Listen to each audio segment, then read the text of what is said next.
I start with a freezer, a couple of folding tables, and a dream. It wasn't anything extravagant, just homemade ice cream, snacks, and drinks. Nothing gourmet, no fancy packaging. Just the stuff I grew up loving, the kind of thing that made people smile on hot afternoons. I made it all myself from scratch. Every scoop, every bag of snacks, every bottled drink had my hands on it. That was my pride, my little empire, and I thought I was ready to share that dream with my friends. When I first floated the idea, they were all in. "This is genius," one said. "I'm down to help," another chimed. I was excited. I told them I'd handle supplies and production. They'd just help me sell, and in return, I'd split the proceeds. Fair, right? It felt like a family, like we were all building something together. The first week, absolute magic. We set up near a park. Kids were running around, families strolling, the sun shining just right. We had lines. People came back the next day for more. We even sold out once or twice. My homemade strawberry swirl was a hit.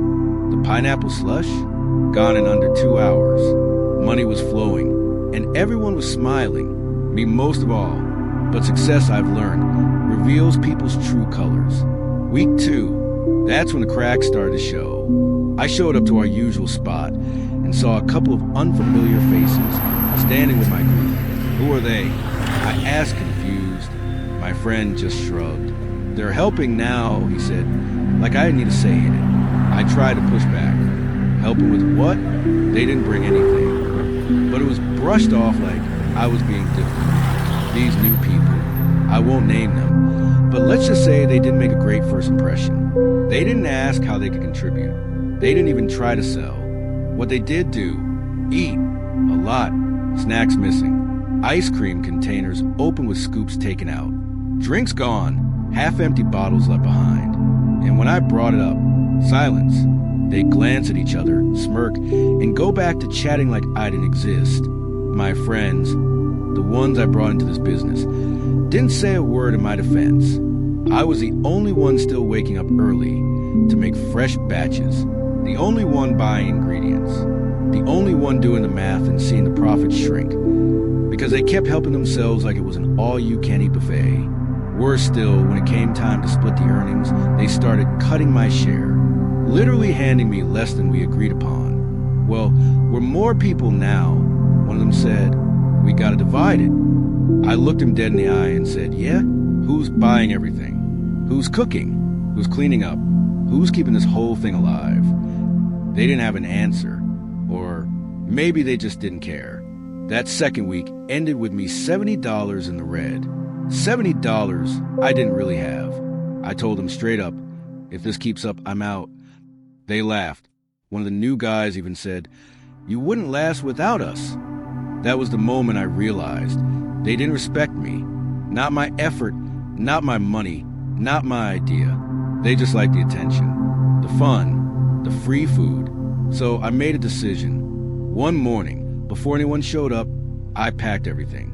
The cooler, the folding tables, the little handmade sign with the flavors listed.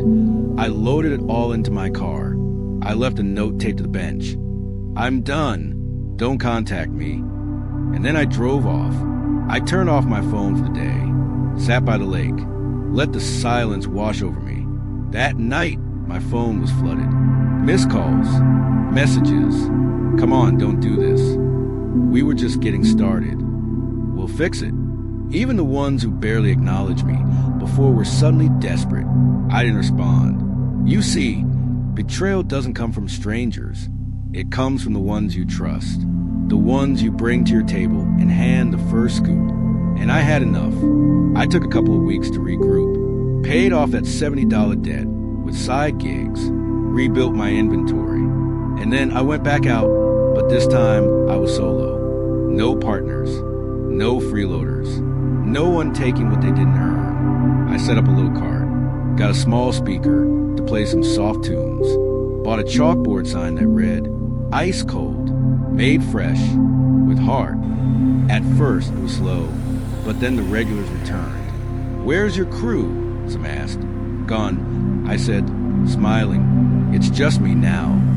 And to my surprise, They preferred it that way.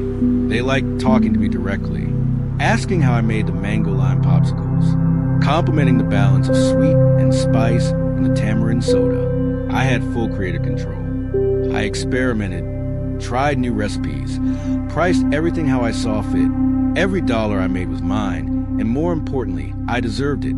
I made more in the third week alone than I had in both weeks with them combined. Funny how that works. Sometimes losing people isn't a setback, it's a blessing in disguise. The moment I cut ties with them was the moment I started truly winning. They still message me, even now.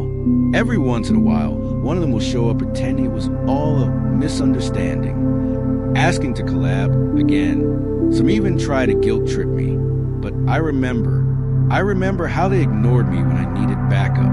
I remember how they joked about cutting my pay, how they treated my dream like a side hustle they could manipulate. No thanks. I learned something valuable through all this. You can't teach people to respect you, but you can teach them what happens when they don't. These days, I've got regulars who come not just for the cold treats, but for the warmth and the way I serve them. Families who ask me to cater birthdays. A teacher who buys a tub every Friday for her class. Even a local cafe that stocks my bottled lemonade. I'm not just surviving anymore, I'm thriving. All because I finally said, enough, pause. So if you're out there stuck in a situation where people are draining you, using you, disrespecting your work, know this. You have every right to walk away. You're not selfish for protecting your vision. You're not dramatic for demanding respect. Sometimes the best business decision you'll ever make is cutting off the people who think they own a piece of you just because they were there at the beginning. They didn't build this. You did. And you'll keep building better, stronger, smarter without them.